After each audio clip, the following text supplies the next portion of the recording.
جلسه 11 آموزش تریکوبافی در کانال دستبافت بی‌نظیر. امروز با انواع پایه ها آشنا میشیم و همچنین 3 مدل دورگیری رو انجام میدیم. من الان این سبد رو بافتم و میخوام لبه دالبری رو ابتدا برای این سبد ببافم. الان ما این حلقه رو رد کردیم از زیر گیس آخر. حالا از زیر شلالی که به وجود اومده و از داخل حلقه قلاب رو رد میکنیم، نخ میگیریم و اینجا یه پایه کوتاه میزنیم. پس اسم این پایه کوتاهه. در ادامه باید یه پایه متوسط بزنیم. پایه متوسط یا پایه نیم دوبل به این صورته که نخ رو روی قلاب میذاریم، از زیر گیس بعدی وارد میشیم، مجدد نخ میگیریم و خارج میکنیم. الان 3 تا نخ روی قلاب داریم که این 3 تا رو همزمان با هم یکی میکنیم. پس این شد پایه متوسط یا پایه نیم دوبل. برای زنجیره بعدی باید 2 تا پایه بلند در داخل همین زنجیره زده بشه.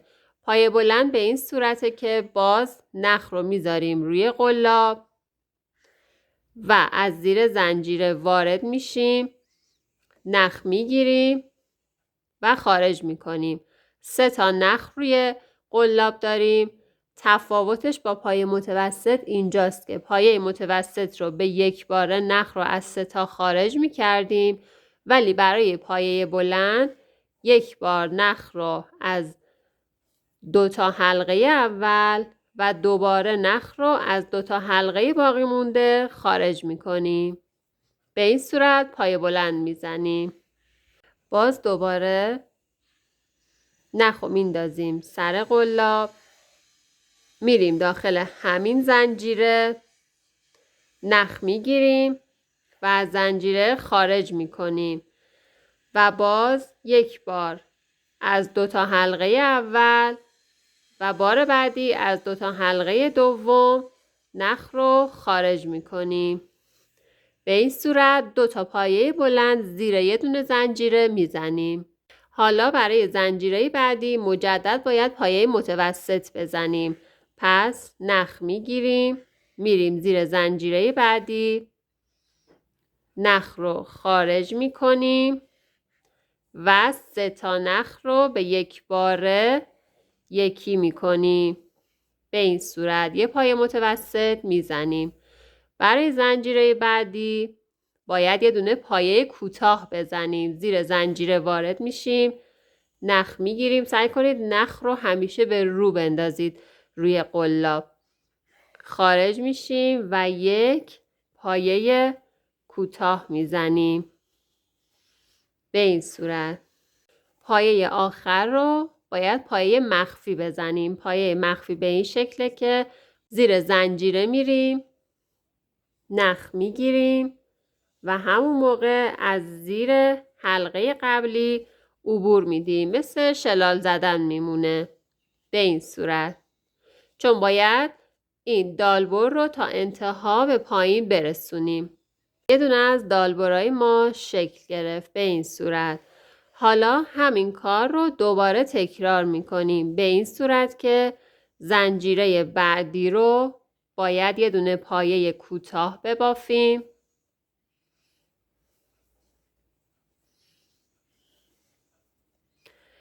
زنجیره بعدی پایه متوسط یا پایه نیم دوبل، نخ رو میذاریم روی قلاب، زیر زنجیره وارد میشیم، نخ میگیریم، خارج میکنیم و به یک باره اینها رو یکی میکنیم.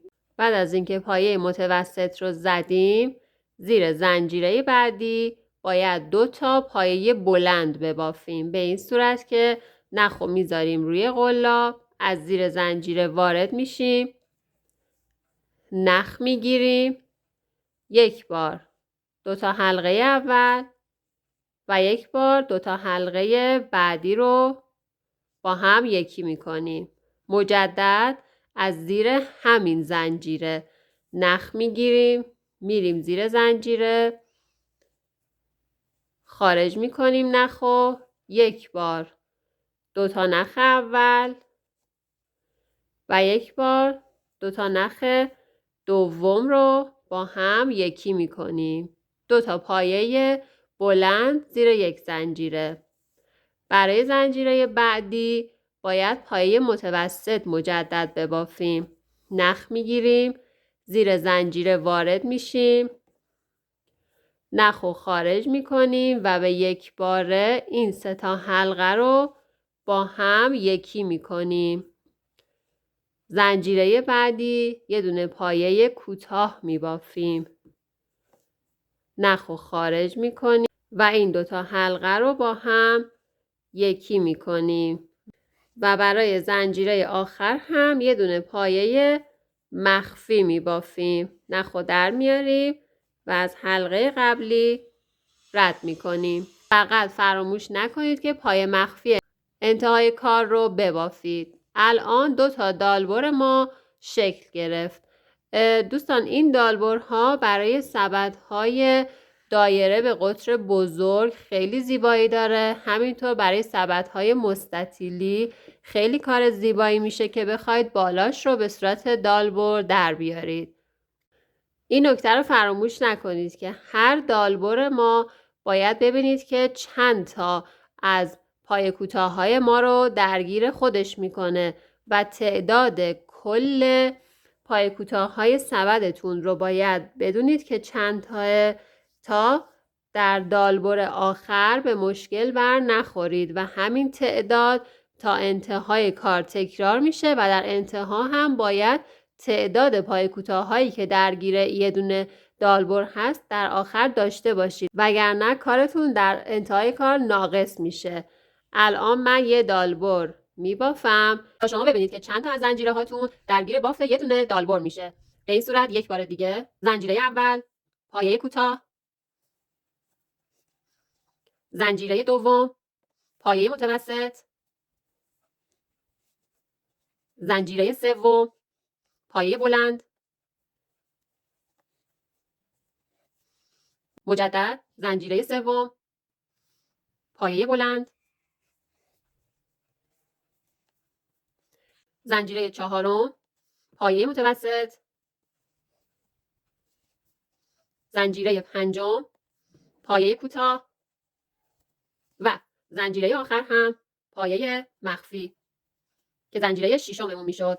پس هر دالبر ما 6 تا از زنجیره هامون رو شامل میشه. شما باید 6 تا ببینید که آیا سبدتون تا انتها دالبراش منظم در میاد یا خیر. یعنی تعداد دونه های کفیتون رو باید بشمرید. اگر که نیتتون اینه که انتهای کار رو دالبر بدید، مثلا 6 تا باید در بیاد، یعنی تعداد دونه های کفی باید 36 تا باشه که 6 تا دالبر کامل از داخلش در بیاد و در انتهای کار مثلا 3 تا زنجیره خالی نمونه. برای سبدهایی که کلا قطرشون کوچیک‌تر هستش میتونید که این دالبر رو خودتون اگر خواستید که کوتاه‌تر در بیاد خودتون تغییرات بدید توش. مثلا 2 تا پایه بلندی رو که توی یه دونه زنجیره میزنید به جاش 2 تا پایه متوسط بزنید، این 2 تا پایه متوسط و پایه کوتاه بزنید و دالبرتون به جای اینکه 6 تا از پایه های سبدتون رو شامل بشه 4 تا شامل میشه و اینجوری میتونید برای سبدهای کوچیکتر هم دالبرهای کوچیکتر بزنید. خب دوستان من آخرین دالبر رو هم بافتم. الان آخرین گیس رو هم پایه مخفی زدم و نخ رو کوتاه میکنیم و از داخل این پایه خارج میکنیم. نخ رو که آزاد کردیم باید اتصال بدیم. اتصالمون هم اتصال شلال هستش. از زیر گیس اول وارد میشیم، نخ رو میبریم و از اینجا وارد میشیم، این نخ رو میبریم داخل سبد. به این صورت نخ رو داخل سبد مخفی میکنیم. من این رو یک دور شکافتم که مجدد بهتون این نکته رو بگم. دوستان ببینید این پای کوتاه اولیه که ما زدیم. از زیر این نباید وارد بشید. از زیر این گیس بالا وارد میشید. نخ رو میگیرید و ادامه کار. دوستان یه نکته ای رو بهتون بگم. بعضی از بافنده ها هستن که این پایه هایی رو که بهتون گفتم رو اگر بافت بدنشون گندمی باشه این پایه ها رو از زیر زنجیره ها رد نمی کنن و از داخل گندمی های رج آخر رد می کنن. پیشنهاد ما اینه که این پایه ها از زیر زنجیره ها رد بشه چون بافتش زیباتر میشه و از داخل این گندمی ها که رد بشه با بدنه یه شکل میشه، یک دست میشه و خیلی جالب نیست. ولی خب این مورد هم هستش که اگر خواستید میتونید این پایه ها رو از داخل این گندمی ها ببافید نه از زیر زنجیرشون.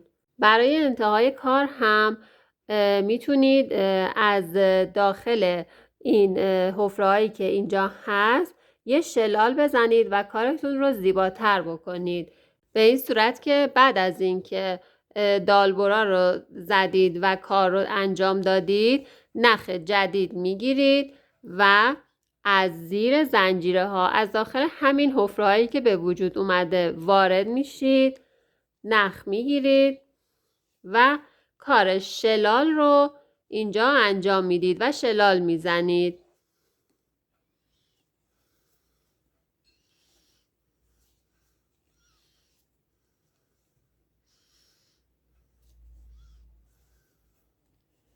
این شلال باعث زیبایی کارتون میشه ولی کاملا سلیقه‌ایه و بعضیا این شلال رو نمیزنن ولی اگر بزنید کارتون زیباتر میشه.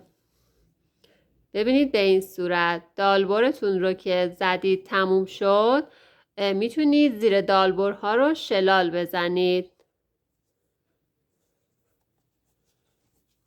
به این صورت.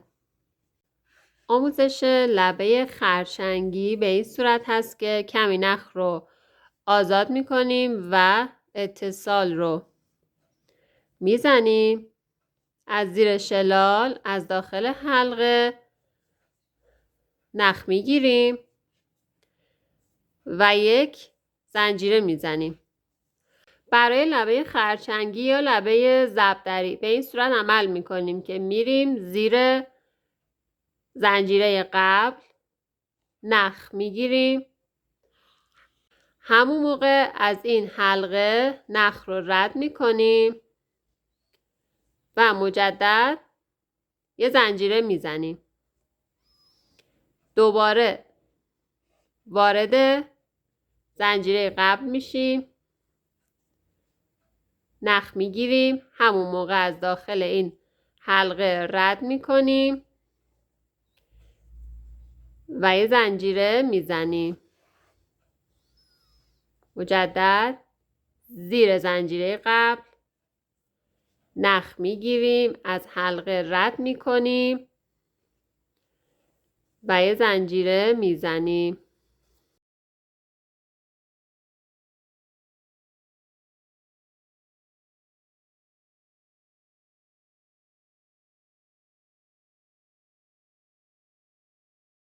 لبه خرچنگی یا لبه زبدری از سمت بالا هم این شکلیه.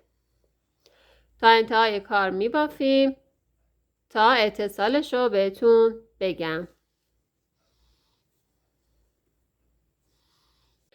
دوستان برای اتصال دورگیری خرچنگی 2 تا گیس آخر رو الان میبافم. نخ رو میبریم زیر گیس یکی مونده به آخر، از این حلقه رد میکنیم و یک زنجیره میزنیم و نخ رو خارج میکنیم. دقت کنید که گیس آخر رو نبافتم هنوز. نخ رو که خارج کردیم سبد رو به این سمت برمیگردونیم، از زیر زنجیره اول وارد میشیم این نخ رو میگیریم و میبریم به سمت داخل به این صورت. حالا از داخل همین حلقه وارد میشیم، این نخ رو میگیریم و رد میکنیم به این صورت و این نخ رو از داخل گیس آخر که نبافتیم از داخلش میبریم داخل سبد و این نخ رو داخل کار پنهان میکنیم. به این صورت انتهای کار رو هم اتصالش رو زدیم. خب دوستان میریم برای آموزش لبه معکوس. لبه خرچنگی و لبه معکوس جفتشون برعکس بافتمون انجام میشن. یعنی ما اگه همیشه به سمت چپ میبافیم این دوتا به سمت راست بافته میشن. دوباره اتصال میزنیم برای بافت معکوس. از زیر شلال و حلقه رو میگیریم،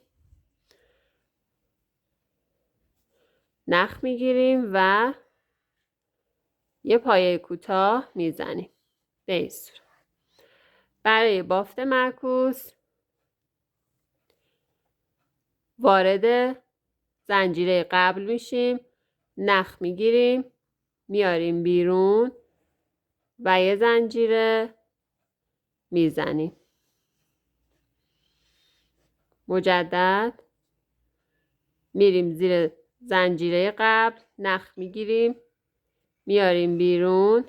تفاوتش با پایه خرچنگی اینه که حلقه ها رو از داخل هم رد نمی کنیم، فقط میریم زیر زنجیره، نخ میگیریم، میاریم بیرون و یک زنجیره میزنیم.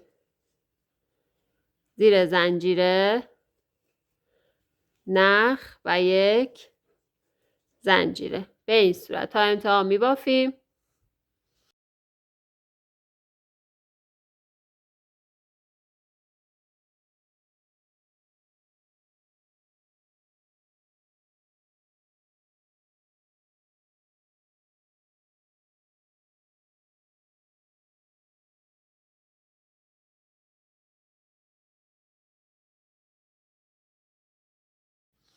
خب دوستان رسیدیم به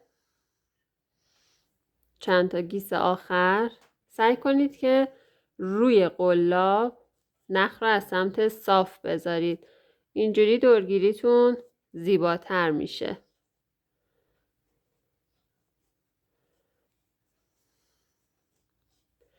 و زنجیره آخر رو هم نخ میگیریم، میاریم بیرون و از این دوتا حلقه رد میکنیم.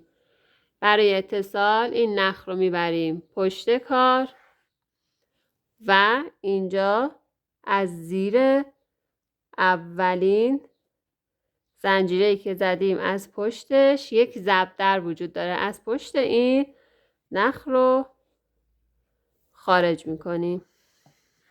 به این صورت اتصال پایان کار رو میزنیم.